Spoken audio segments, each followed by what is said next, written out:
Students, NCERT गणित कक्षा 10वीं में आप सभी का स्वागत है। और आगे बढ़ते हुए आज हम करेंगे प्रश्नावली 6.2 का प्रश्न क्रमांक 9। तो इसमें दिया गया है कि ABCD एक समलंब है जिसमें AB समांतर DC तथा इसके विकर्ण परस्पर बिंदु O पर प्रतिच्छेद करते हैं। दर्शाइए कि AO बटे BO बराबर CO बटे DO। तो सबसे पहले हम समलंब के बारे में समझ लेते हैं, क्योंकि समलंब एक प्रकार का चतुर्भुज है। कौन सा चतुर्भुज है, आइए जानते हैं। तो वैसे हमने चतुर्भुज तो कई प्रकार के देखे होंगे। चार भुजाओं की बंद आकृति को हम चतुर्भुज कहते हैं। और कई प्रकार के चतुर्भुज हैं, जैसे समांतर चतुर्भुज, समचतुर्भुज, वर्ग, आयत। तो इस तरीके के जो चतुर्भुज होते हैं, लेकिन उसमें समलंब चतुर्भुज की एक खास बात होती है। समलंब चतुर्भुज जो होता है उसमें भी चार भुजाएं होती हैं, जैसे इन सभी में है, लेकिन उसमें दो भुजाएं समांतर, जैसे मैं यहाँ पे बना के बता रहा हूँ।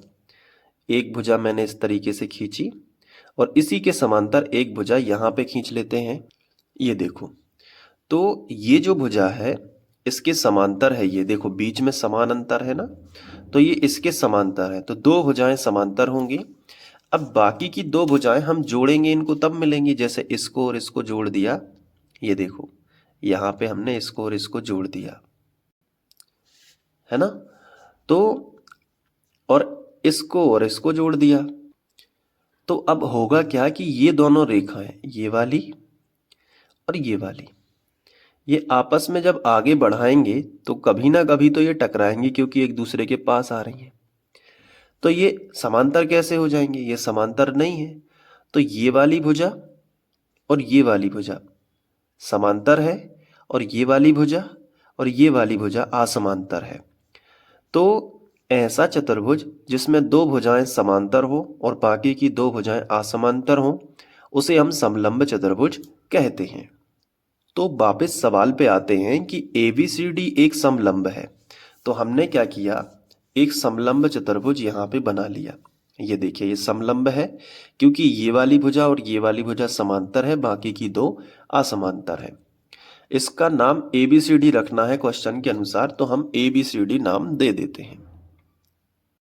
A, B, C और D। तो जैसे ही हमने ABCD नाम दिया, तो आपको नाम देते समय खास ध्यान रखना है, क्योंकि इन्होंने आगे लिखा था इस सवाल में कि AB समांतर है DC के। तो जो अपनी समांतर भुजाएं थी, जैसे ये वाली और ये वाली, उसमें AB और DC आना चाहिए। तो देखो, अपनी तो AB और DC आ गई है ना, तो बिल्कुल सही किया अपन ने। तो AB समांतर है DC, बिल्कुल सही बात है। तथा इसके विकर्ण परस्पर बिंदु O पर मिलते हैं। विकर्ण क्या कहलाते हैं, जैसे A को C से मिलाएंगे तो एक लाइन आएगी, जिसे विकर्ण कहते हैं। तो हम एक पहला विकर्ण खींचते हैं A से C की तरफ, ये देखिए, तो ये हो गया विकर्ण। अब हम दूसरा विकर्ण खींचेंगे B से D की ओर, ये देखिए। अब दोनों विकर्ण जिस बिंदु पे कट रहे हैं उसे हम बिंदु O नाम दे देते हैं, क्योंकि इन्होंने कहा ही है कि विकर्ण परस्पर बिंदु O पर मिलते हैं, तो हमने यहाँ पे O नाम दे दिया। ठीक है, ये। अब आगे इन्होंने लिखा है कि सिद्ध कीजिए कि AO बटे BO बराबर CO बटे DO। तो ये सिद्ध करना है। तो आइए एक एक चीज हम अच्छे से लिखते हैं, और जैसा हमें एग्जाम में लिखना है वैसे ही हम इसको हल करेंगे। तो सबसे पहले हम लिखेंगे दिया है, इसके बाद हम लिखेंगे कि ABCD एक समलंब चतुर्भुज है। तो हमने लिख लिया कि ABCD एक समलंब है। आगे इसके विकर्ण बिंदु O पर मिलते हैं, तो वो भी लिख लेते हैं। तो ये भी हमने लिख लिया कि इसके विकर्ण बिंदु O पर मिलते हैं या प्रतिच्छेद करते हैं। अब जो सिद्ध करना है वो हम लिखेंगे, ये वाला। तो हम हेडिंग डाल देंगे सिद्ध करना है। और हमें क्या सिद्ध करना है वो क्वेश्चन में लिखा है AO बटे BO बराबर CO बटे DO। तो वो हम यहाँ पे लिख लेते हैं। ठीक है, अब इसके बाद सवाल स्टार्ट होगा। ये इतना तो आप कर लोगे। इसके बाद हमें ये सिद्ध करने के लिए एक रचना करनी पड़ेगी। तो वो रचना क्यों करनी पड़ेगी उस पे भी हम बात करेंगे। अभी हम हेडिंग डाल देंगे रचना। ठीक है, अब इसमें हम क्या करेंगे, रचना में हम क्या करेंगे कि ओ को यहाँ से एक लाइन खींच देंगे इस तरीके से। डीसी के समांतर हम खींच सकते हैं, ए बी के समांतर खींच सकते हैं। तो जो ओ ई है वो ए बी के भी समांतर है और डी सी के भी समांतर रहेगी। इस तरीके से हमें एक लाइन खींचनी है, ये देखो। तो हमने इस तरीके से एक लाइन खींच ली, इसको हमने नाम दे दिया ई। तो हम लिखेंगे कि ओ ई जो है वो हमने समांतर खींची है किसके, पहले हम लिख दे रहे हैं ए बी के, बीच में लिख देंगे या, मतलब ओ ई हम ये भी बोल सकते हैं कि डी सी के भी समांतर है, तो हम ये भी लिख देते हैं या हम ओ ई समांतर है डी सी के। इसका दोनों का मतलब ये हुआ कि जो ये ओ ई खींची गई है ना, ये ए बी के भी समांतर है और डी सी के भी समांतर है। तो ये बताने के लिए बस ऐसा लिखा जाता है। अब हम बात करते हैं, इसको प्रूफ करना है, ये जो सिद्ध करना है ना, ए ओ बटे बी ओ बराबर सी ओ बटे डी ओ, ये कैसे होगा सिद्ध। अब देखो, इसके लिए हम हेडिंग डालेंगे उपपत्ति। ठीक है, हमने हेडिंग डाल दी उपपत्ति। अब इसमें आपको करना क्या है कि सबसे पहले ये त्रिभुज लेना है, ए डी सी। ये त्रिभुज दिख रहा है कि नहीं, क्योंकि एक बार ओ ई को डी सी के समांतर दिखा के थेल्स प्रमेय लगा देना है, और एक बार ओ ई को ए बी के समांतर दिखा के थेल्स प्रमेय लगा देना है और सिद्ध हो जाएगा।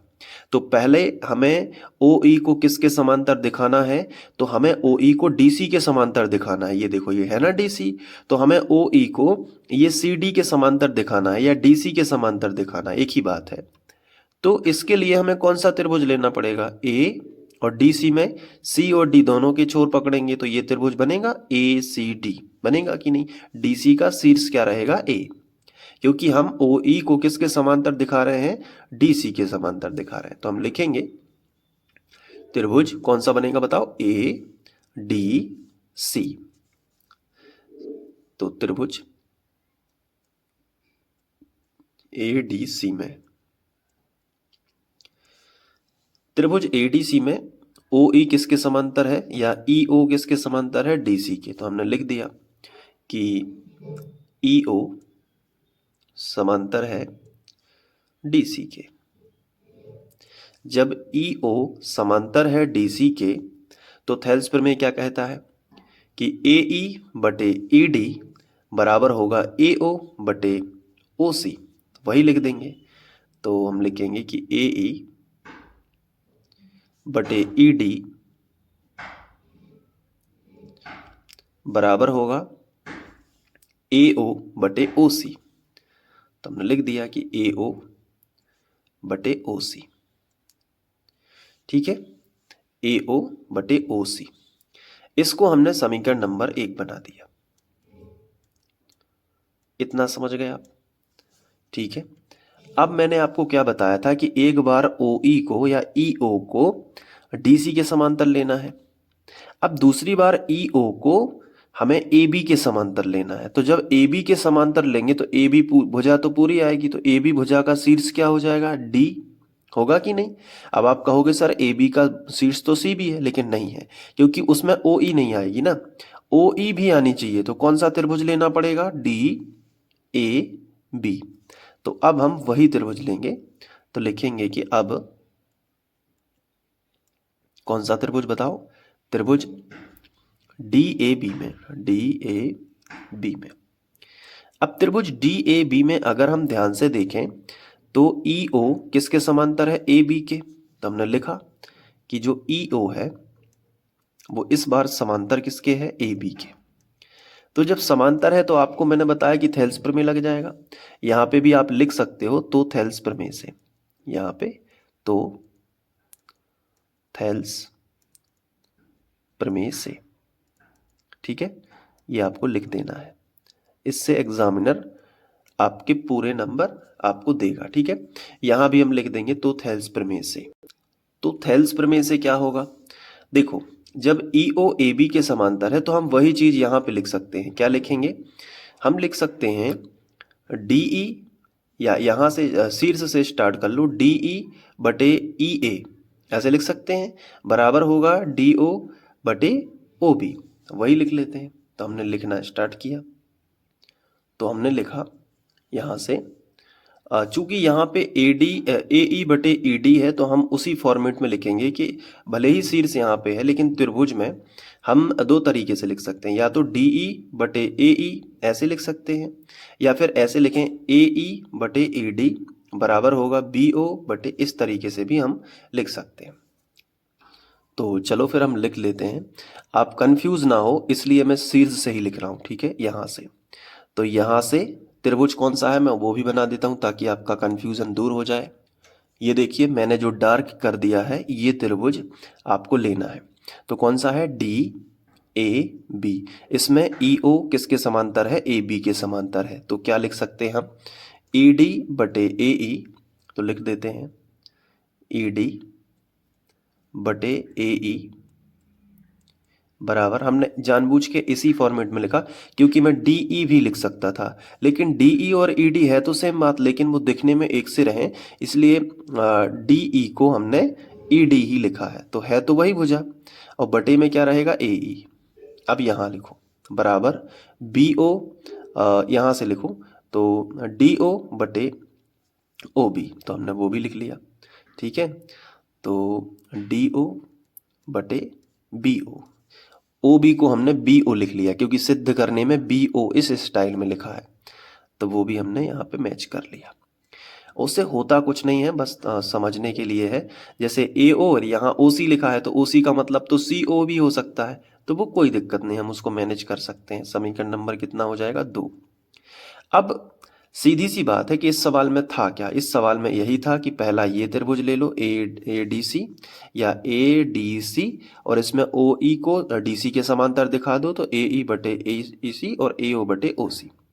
अब ऐसे दिखाओ कि ई ओ किसके समांतर है? ए बी के समांतर है, तो हो गया डी ई बटे ए ई बराबर डी ओ बटे ओ बी, ऐसे लिख सकते हैं। अगर शीर्ष से शुरू किया है तो यहीं से शुरू होगा, तो डी ई को हमने क्या लिखा है? ई डी, एक ही बात है। क्यों लिखा? क्योंकि ई डी ऊपर लिख चुका है, तो हम उसको सिमिलर देखें तो डी ई लिख दो चाहे ई डी लिख दो, एक ही बात है। तो डी ई की जगह पे हमने लिख दिया ई डी, एक ही बात है ना।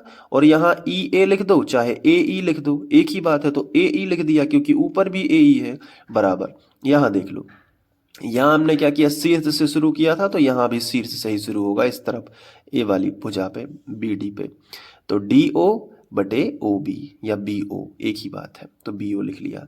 अब समीकरण 1 व 2 से, अभी नहीं, अभी इसको समीकरण 2 नहीं बना सकते क्योंकि इसमें ए ई ऊपर है और इसमें ए ई नीचे है, तो इसको पलट देते हैं। तो ए ई को पलटेंगे तो ये भी पलट जाएगा, तो हम इसको लिखेंगे पलटने पर, पलटने पर, ठीक है। तो इसलिए मैंने शीर्ष से लिया तो पलटना पड़ा, और यहां से लेते तो पलटना ही नहीं पड़ता, ठीक है।